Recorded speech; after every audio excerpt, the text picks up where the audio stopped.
let's talk about the brave little toaster.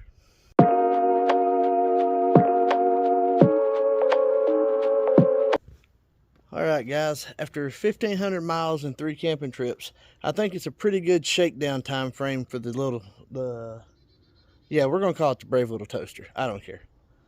It's a, so what I have noticed in the shakedown run is it's starting to develop a couple little things that I'm not crazy about, which I kind of knew was going to happen. But the first one being where I have sealed the joints in the trim, it is starting to separate, and that's causing a couple little issues, so I need to figure out what to do there.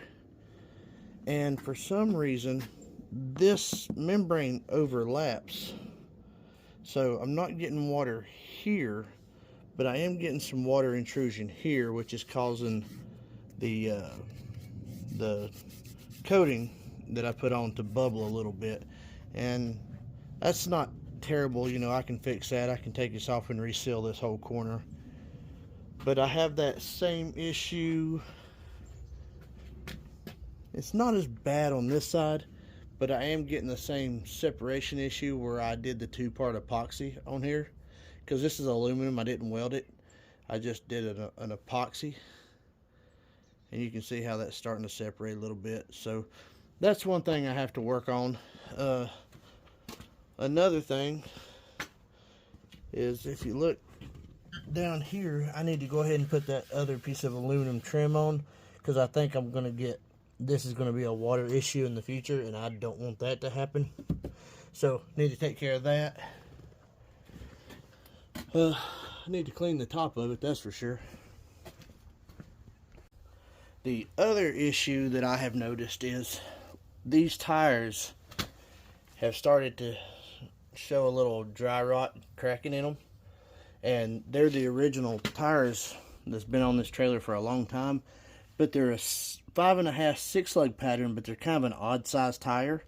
So what I'm going to do is I'm going to cut the fender off, raise it up, and get a more standard trailer tire, and get 3 of them. That way I have 2 tires that are matching and a spare, because to be honest with you, I'm already rolling the dice as it is driving this trailer. I don't want to put too many more miles on it because of, you know, the dry rotting and the wear and tear on the tires. I'm just not crazy about those tires, and you know, it's just a matter of time before I have an issue on the side of the road.